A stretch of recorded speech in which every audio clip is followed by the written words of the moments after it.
Night কাটিয়েছেন, আপনি রাতে ঘুমোতে পারেননি, রাতের পর রাত জেগেছেন, ভীষণ টেনশন করেছেন, সারাক্ষণ কেঁদেছেন, চোখের জলে বালিশ ভিজিয়েছেন আপনি, ঠিক আছে? কিন্তু আপনি অ্যাকচুয়ালি খুব রোমান্টিক পার্সোনালিটির একজন মানুষ, চার্মিং, ঠিক আছে? আপনি হাসি খুশি থাকতেন ভালোবাসেন, আপনি গল্প গাছা করতে ভালোবাসেন, সবার সঙ্গে মিলেমিশে থাকতে পছন্দ করেন, ঠিক আছে?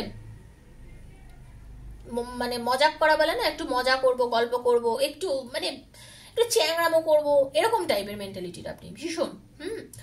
কিন্তু সেই আপনি আর কি মানে আপনি কিন্তু ওয়েল এস্টাবলিশ একজন মানুষ, নিজের বিজনেসকে খুব ভালো চালাচ্ছেন, নিজের ফ্যামিলি ভালো চালাচ্ছেন, হতে পারে আপনি ভালো ভালো চাকরি করছেন, সব দিক থেকে আপনি ভীষণ স্টেবল একজন মানুষ, আপনি বিশ্বস্ত একজন মানুষ, আপনি কমিটেড একজন মানুষ। আপনাকে কেউ কিছু বললে, আপনি যদি কাউকে কিছু কথা দেন, আপনি সেই কথা সবসময় মানার চেষ্টা করেন, ঠিক আছে? আপনি নিজের কথা মানার চেষ্টা করেন ভীষণ পরিমাণে। আপনি চান যে আমি যে কাউকে কোনো কথা দিলাম, সেটা আমি যতক্ষণ পারবো আমি সেই কথাটা রাখার চেষ্টা করবো, এইরকম মানসিকতার মানুষ আপনি, আমি দেখতে পাচ্ছি। বাট আপনার এই যে রিলেশনের মধ্যে এই যে দূরত্ব, এই যে পার্টনারের সঙ্গে আপনার এই যে ডিস্টেন্স, এই যে আপনার পার্টনার আপনার সঙ্গে কথা বলছে না, কোথায় যেন সবকিছুর মধ্যেও আপনি একা হয়ে গেছেন, ভীষণ একলা হয়ে গেছেন, মানে মারাত্মকভাবে আপনি কষ্ট পাচ্ছেন। আপনাদের রিলেশনটা হতে পারে বিয়ে অবধি গড়িয়েছিল, হ্যাঁ, আপনাদের অনেক দূর কথাবার্তা এগিয়ে গেছিল, একটা স্টেবিলিটি ছিল আপনাদের রিলেশনের মধ্যে, হ্যাঁ, কিন্তু সেইটা এখন হঠাৎ করে নষ্ট হয়ে গেছে। আপনি অনেক স্বপ্ন দেখেছেন, আপনার পার্টনার আপনাকে অনেক স্বপ্ন দেখিয়েওছে, আপনি নিজের বিয়ে নিয়ে, যে সংসার নিয়ে, বা যারা এক্সট্রা ম্যারিটাল অ্যাফেয়ারে আছেন তাদেরকেও আপনারা অনেক কিছু ভেবেছেন, আপনাদের রিলেশনটাকে নিয়ে আপনারা নতুন নতুন অপরচুনিটি খুঁজে বার করার চেষ্টা করেছেন, স্টেবিলিটি রেখেছেন, যেভাবেই হোক যেমন করেই হোক দুজনে দেখা করেছেন, ঠিক আছে? ফিজিক্যালেও হয়েছেন আপনারা অনেকে, আপনারা অনেকের, কিন্তু বর্তমানে কি হয়েছে, আপনারা রিলেশন একদম ভালো নেই, অনেক চেষ্টা করছেন আপনি সেই জায়গাটা থেকে বেরোতে, যিনি রিডিং দেখছেন আপনি অনেক চেষ্টা করছেন এই জায়গাটা থেকে বেরোতে, বাট আপনি কোনোভাবেই, আপনি কোনো কিছুভাবেই আপনি বার হতে পারছেন না, আপনি বার হতে পারছেন না, আপনি চেষ্টা করছেন কিন্তু আপনি বেরোতে পারছেন না। আপনি হিলিং করছেন, আপনি ধ্যান, মানে একবারে বসে যে ধ্যান করা, সেই ধ্যান না করলেও মানে আপনি না মানসিকভাবে ভীষণ একলা হয়ে গেছেন, নিজেকে একলা করে রেখেছেন। সবার সঙ্গে যে আপনি ভীষণ গল্প করতে পছন্দ করতেন, খুব গল্প করতেন, সবার সঙ্গে মিলেমিশে চলতেন, সেই জায়গাটা থেকে হয়তো আপনি অনেকটা বেরিয়ে গেছেন। আপনি এখন একা থাকতে বেশি পছন্দ করছেন, আমি দেখছি যেটা, সেটা হচ্ছে আপনি একা থাকতে বেশি পছন্দ করছেন। আপনি যেরকম ছিলেন বর্তমানে কিন্তু আপনি সেরকম আর নেই, ঠিক আছে? বর্তমানে আপনি সেরকম আর নেই। তো আপনি অনেক চেষ্টা করছেন এই জায়গাটা থেকে বেরোতে, কিন্তু আপনি বেরোতে পাচ্ছেন না। আপনি চাইছেন যে কমিটমেন্ট দিক আপনার পার্টনার, আবার ফিরে আসুক, আবার আপনাদের বিয়ের কথাটা বলুক, কারণ আপনি ওনাকে ছাড়া নিজেকে কল্পনা করতে পারছেন না, আপনি পারছেন না, আপনি ওনার জায়গায় কাউকে বসাতে, আপনি ওনার সাথেই সংসার করতে চাইছেন, ওনাকে বিয়ে করতে চাইছেন, ওনার সঙ্গে থাকতে চাইছেন। এটাই হলো আপনার এনার্জি। যদি মিলে থাকে বন্ধু তাহলে পরে দেখবো, চলুন দেখে নেবো আপনার পার্টনারের কি এনার্জি আছে এই রিলেশনটাকে নিয়ে। Thank you so much universe, thank you. Eight of Cups,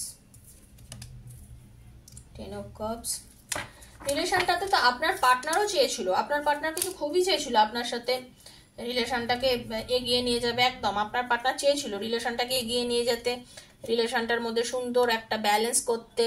আপনার পার্টনার কিন্তু আপনাকে অনেক কিছু বলেছিল, আপনার পার্টনারও কিন্তু জানে আপনি ভীষণ ইনোসেন্স, তো আপনার কাছে অ্যাপোলজি চাইবে আপনার পার্টনার, ঠিক আছে? আপনার পার্টনার কিন্তু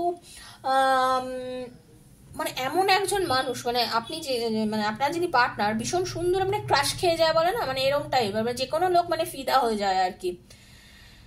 হ্যাঁ, ইম্যাচিওর মেন্টালিটির আছে, মানে সে যতই বয়স্ক হোক না কেন, উনি যদি 50 বছরেরও মানুষ আজকে রিডিং থেকে থাকেন, মানে আপনার পার্টনারের যদি বয়স 50ও হয়, মানে উনাকে দেখতে এমন, ওনার কথাবার্তা এমন, মানে যে কোনো লোক না চট করে মানে ওনার প্রতি আকর্ষণ বোধ করে।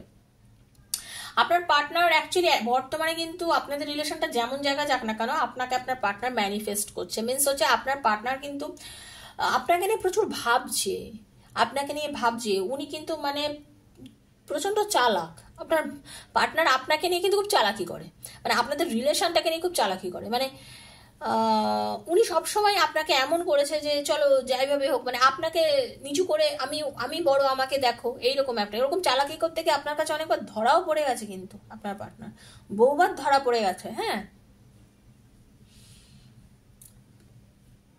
তারপরে তো আপনাদের মধ্যে যে কোনো কারণেই হোক দূরত্ব হয়েছে, কিন্তু বর্তমানে আপনার পার্টনার কিন্তু যা আপনাদের সঙ্গে যা ঘটেছে, যা আপনাদের সঙ্গে হয়েছে না কেন, আপনার পার্টনার কিন্তু আপনার কাছে ওই পুরনো জিনিস সব ভুলে যেতে চাইছে। অতীতের যা গল্প, যা ভুলভাল হয়েছে, যা অন্যায় হয়েছে, সব কিছু ভুলতে চাইছে।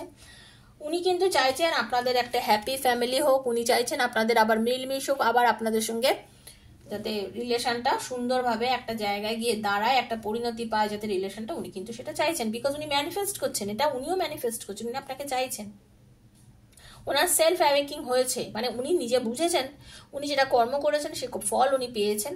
উনি যে ভুল করেছেন সেই ভুল উনি মানে তার সাজা ভগবান ওনাকে দিয়েছে। কিছু প্রবলেমে পড়ে এখন উনি ফিল করতে পারছেন যে উনি কিন্তু আপনার সাথে কিছু বাজে ব্যবহার করেছেন, কিছু দুর্ব্যবহার করেছেন, যেটা কিন্তু ওনার আপনার সাথে করাটা মোটেও উচিত হয়নি।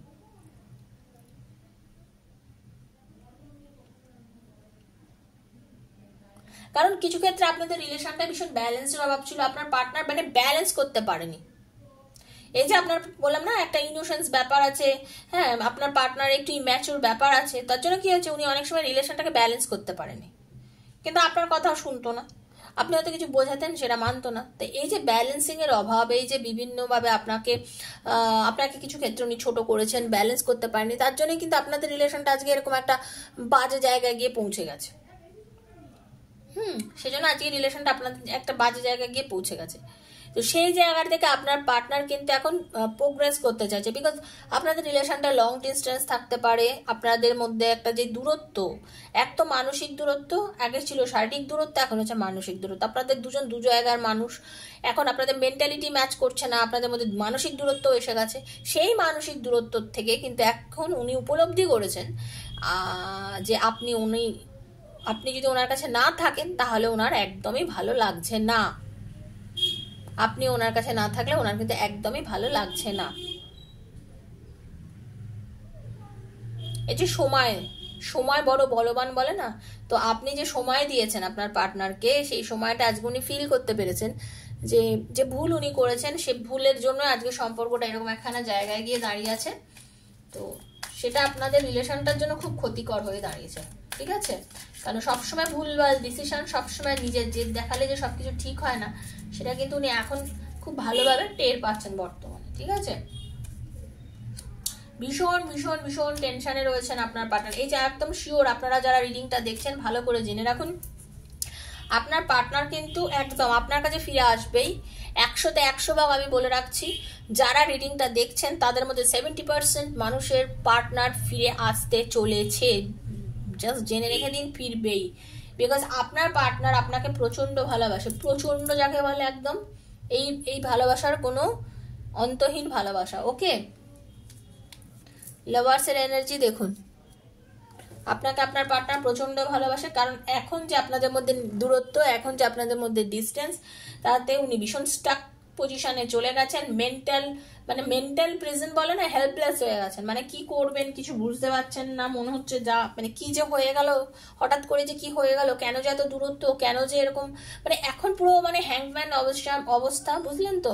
মানে এখন উনি ভাবছেন যে কোথায় গেলে আমি নিজেকে ঠিকঠাক ভাবে মানে দাঁড় করাতে পারবো, কি করলে রিলেশনটা আগের থেকে এত সুন্দর জায়গা পৌঁছতে পারে, কি করলে সম্পর্কটা ভালো হতে পারে, কিছুই বুঝে উঠতে পারছেন না। বুঝতে পেরেছেন? উনি চাইছেন জিনিসটাকে ঠিক করতে, একদম নষ্ট হয়ে যাওয়া মানে ছেড়ে চলে যাওয়া একটা রিলেশনকে উনি ট্রান্সফরমেশন করতে চাইছেন। উনি যে ব্যাড এনার্জিটাকে রিলিজ করতে চাইছেন, উনি চাইছেন নতুন করে আবার শুরুয়াত করতে চাইছেন, এবং এর জন্য নিজেকে অনেক তৈরিও করছেন। স্ট্রং মাইন্ড হচ্ছেন এখন, লজিক্যাল হচ্ছে, ইমোশনাল হয়েছেন আপনার পার্টনার আগের থেকে অনেক বেশি। আগে ইমোশনাল ছিলেন না, ইমোশনালি ডিটেচড ছিলেন উনি, সেই জায়গা থেকে অনেক চেঞ্জেস এসছে আপনার পার্টনারের, ঠিক আছে? আপনাকে চিন্তা করছে, আপনাকে ক্লেম করছে, আপনাকে চাইছে মনে প্রাণে, নিজের ভুলটা বুঝতে পারছে আপনার পার্টনার। তো আপনার কাছে আসার অদম্য ইচ্ছা কিন্তু ওনার রয়েছে, অদম্য ইচ্ছা যেটাকে বলে, ঠিক আছে? তো আপনার পার্টনার খুব পজিটিভ একটা এনার্জি নিয়ে আপনার জন্য আসছে, আপনি চিন্তা করবেন না, হ্যাঁ একদম চিন্তা করবেন না। যারা রিডিংটা দেখছেন, দেখুন সবার জন্য বানানো তো এই রিডিংটা, তো সবার হাতের 5টা আঙুল সমান না, সবার পরিস্থিতি সমান না, কিন্তু যাদের আমি বারবার বলছি এরম ঘটনা ঘটেছে আপনাদের সঙ্গে রিডিংটা মিলতে পারে, 70% লোকের তো মিলবে এই রিডিংটা। তো যদি মনে করেন এই রিডিংটা আপনার সঙ্গে মিলে গেছে, প্লিজ লাইক করবেন, শেয়ার করবেন, সাবস্ক্রাইব করবেন চ্যানেলকে। 7439693015 7439693015 আমাকে মেসেজ করবেন পার্সোনাল রিডিং এর জন্য। সবাই সুস্থ থাকবেন, পজিটিভিটির মধ্যে থাকবেন, ক্লেম করবেন রিডিংটা। হ্যাঁ, আজকের মতো আমি বিদায় নিচ্ছি, এখানেই শেষ করছি আজকের রিডিং। রাধে রাধে।